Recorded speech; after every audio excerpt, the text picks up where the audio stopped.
There we go. How about that? It's your pal Boiler Dowd with technical difficulties there.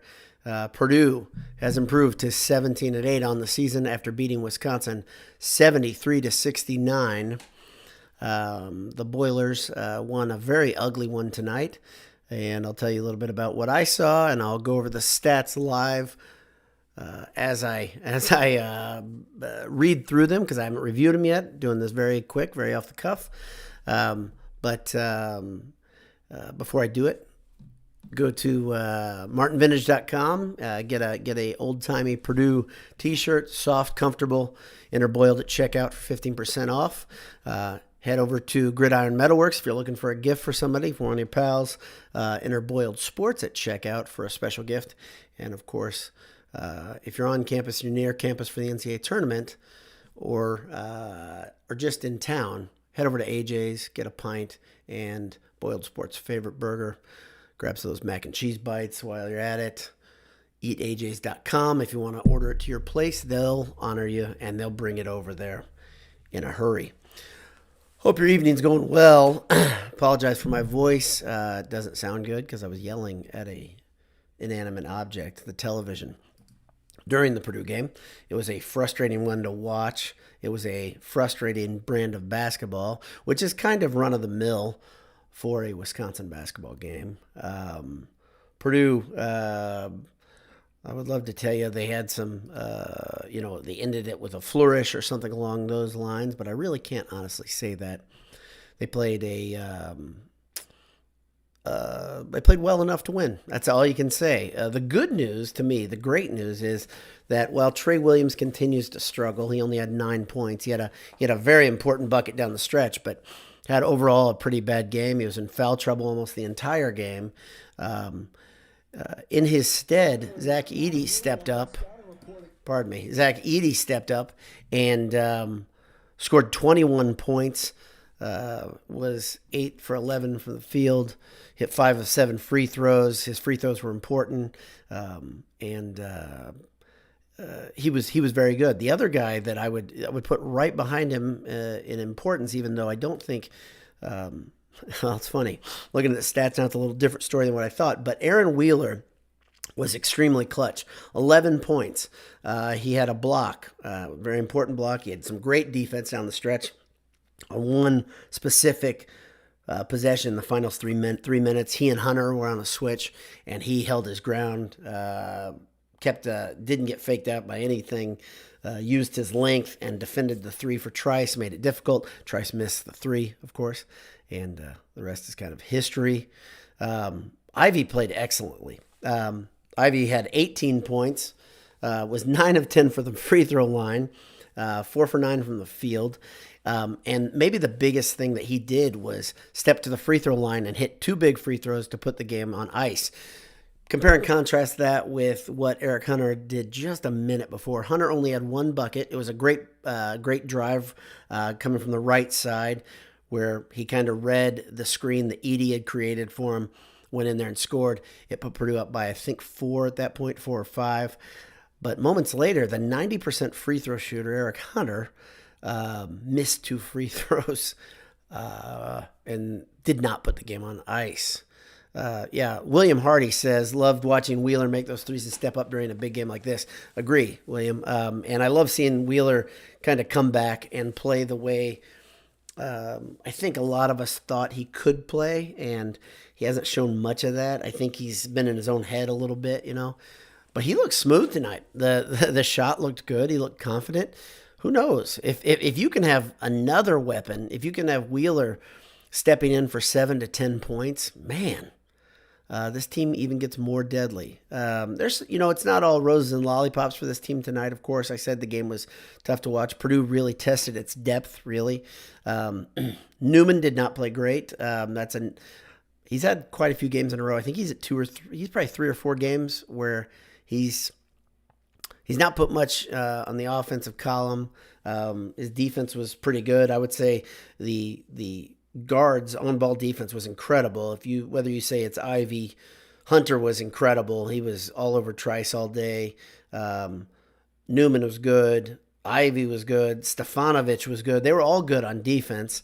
But Wisconsin, they did what Wisconsin does, which is just kind of beat you up, set moving screens on offense, dare the refs to call the fouls. Refs don't call the fouls. They slowed the game down. When the refs started blowing their whistle, with about 10 minutes left in the second half, the game got so horrible to watch. But it didn't matter. Purdue won the game. I hope we don't see another game like this year where it's just a slugfest and ugly and not super entertaining, but they got the win. Ben Cotton says, I've been waiting for Wheeler to have a game like this for almost 2 years. I think we all have been. I agree. Yeah, no doubt about it. And A. Warso, our pal from AJ's, says, why does the last 30 seconds of every game have to be so stressful? It's a good question. And I don't have a good answer for you other than it seems like maybe killer instinct for a team is nurtured and develops and grows, and the team becomes that, perhaps. So, I mean, how many times have we seen this? Team gets up by 5 points, and then the next defensive possession, they just collapse and give up an easy bucket. It happened 2 or 3 times tonight, right? And that's the tough thing to deal with, right, Adam? I mean, goodness gracious. Taylor Berry says, great to see a big win, especially when Sasha and Hunter only score 6 combined points. Not only that, Taylor, but I talked about this earlier. I saw you just put the message in here. Don't know how long you've been here. But Trey only had 9 points, and I think he only had 2 in the first half. Hunter only finishes with 2. Gillis, again, another quiet night, 2 points, only 3 rebounds. Yeah, it's funny. I think Purdue wins the rebound battle. They win 38-28, and I got a little discussion on Twitter about this, how it felt like, especially in the last 10 minutes, Purdue was just absolutely getting decimated on the defensive glass. I mean, how many third chance looks did Wisconsin get? Thank goodness Davison was broke. I love seeing that because he's such a jackass. And I don't talk about players that much, but that guy, and the reason I do, by the way, with him specifically, is not because he flops, because we've seen floppers before. It's not because he whines, because we've seen whiners. It's because he's cheap, and he hits guys in the groin, and he hits people in the face, and he plays, it's not within the rules. He plays classless. He's a jerk. Physical basketball is one thing. Flopping is one thing. Fine, you can do that. But when you start doing things to try to get cheap shots in when nobody's looking, guess what? Someone's always looking in this day and age with cameras all around. And you reap what you sow, Davison. You're a jackass. And I mean that. He's a man, by the way. I think he's been there for 50 years. I don't think you hear me talk about players that way ever. Especially, you don't hear me talk about players that way, but that guy's a jerk. And it's okay for me to talk like that because he's warranted it. He's earned it. And I don't really, whatever. Sorry. If any of you guys know me off camera, I will say things like that a lot. It's probably why I don't have a lot of friends. But, I'm not a fan of his. Chris Sanders says, Wheeler for mayor. Nate Anderson says, Zach smash. Edey was incredible. 21 points, career high. I think he beat his previous career high by 1. William Hardy with another comment. Do you think Newman is just kind of the odd man out right now when it comes to playing time? No, I mean, he got playing time. He just didn't knock down his shots when he was given opportunity. I'm not worried about Newman because I think he's good and I think he's got a long career ahead of him. I just think this is kind of a bad stretch. I think he's going to be okay. Brian Hannon asked a question. Do I like Davison? Yeah, I like Davison. Thanks, Brian. Appreciate that. Appreciate the levity. If you were giving out a game ball, I think you have 3 choices. Of course, you could give it out to obviously Edey is the easy one. 21 points, 7 rebounds, an assist. Let's see, does he have a block? Yeah, a block. And then you have Ivey, of course, 18 points, 3 rebounds, 2 assists, a block. And then you have Wheeler, 11 points, 2 assists, 6 rebounds. And I think if I were giving out a game ball just because I love the underdog, I'd give it out to Wheeler just because I love seeing that guy come with it tonight. That was great. He banged knees with a Wisconsin player, played through the pain. It's pretty impressive. Nicole Hoing says, or Hoing, I'm sorry if I mispronounce. I apologize. I agree wholeheartedly about Davison. He's an absolute. I'm not. That's not that bad of a word. And I hate watching the way he disrespects the game. I agree. I agree, Nicole. Obviously, it kills me. But he's a good fit at Wisconsin. William Hardy says, I've also hated watching Davison play for the past 20 years. Yeah, he's a lot like a lot of players who have, we've had these 15-year careers, and we're just ready for it to be over. And I think he's a senior. Hope he's a senior. Ben Cotton says, I'd give the game ball to the white-haired ref. He was a star tonight. He was heavily featured. He wanted to let the world know he was there. So, yeah, that's a good one, Ben. I appreciate that. Ben, hope you're doing well. Long time since we've talked. Finesse UYT. What are your thoughts on Wheeler stepping up the past couple games? Yeah, I think that it's great to see Wheeler stepping up. And I mean, I really would give him the game ball just because I appreciate so much where he's come from. And that's resilient. That's pretty awesome to not kind of curl up in the ball. He's still playing hard. Anyway, guys, gals, girls, ladies, gentlemen, appreciate you guys tuning in tonight. I am going to do a quick post here. I'm going to post this video after it processes. But once again, your Boilermakers have improved to 17-8, 12-6 in conference. They are 4th in the conference. It looks like they are in great shape to get that double bye that so many of you out there want and care for. 73-69 over Wisconsin. Wisconsin falls to 16-10, 10-9 in conference. And Purdue is in a really, really good position to get the seeding that I want, which is a 5 or higher. I believe Cats has them at a 4. I think if they beat IU, I think they do have an outside shot at getting that 4 seeding. And full disclosure, if you haven't heard me say it, I don't care much for the Big Ten tournament because it has done nothing for Purdue and Purdue's seeding, especially the last decade. I mean, I can't think of a time where it's really improved them.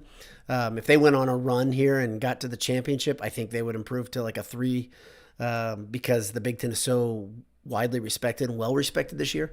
But then again, I thought when they won the damn thing with Kramer and Grant and the baby Boilers, they would have gotten a 3 or 2 that year, and I think they kept a 4 or 5. So sorry for my lack of specificity in my memory. So let's see. Chris Sanders says Wheeler has really found his role on the team. Zach Edey is a monster. I love watching the big Edey play. And the funny thing, if you watched the game, if you were listening, which I sadly was listening to the game, not just watching, you heard the color commentator just in awe and amazement that Edey could play this way. All that showed to me is this color commentator hadn't watched much Purdue and didn't do his homework before the game, and I can't stand that stuff. You guys follow me on Twitter. I just can't stand guys that aren't doing their job. Just watch a little tape. The guy's good. Edey's been good all season. The 1-2 punch of Edey and Trey Williams has been really, really tough for defenders to stop. This is not a new phenomenon. But while that game was ugly, that win is huge, and it really helps the momentum as they head into the tournament. Finesse again says, I love how Sasha can only score 4 points, but having 8 assists. I mean, this is the thing. Sasha is such a well-rounded player. I think teams literally, the game plan to take him out of his rhythm from deep, especially when he's coming off a game like he has the last 2, really. And he gets taken away, right? It happens.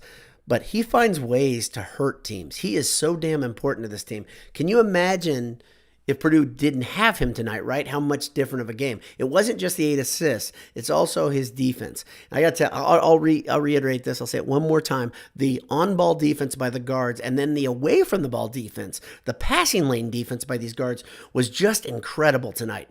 This team is dialing in those details right now.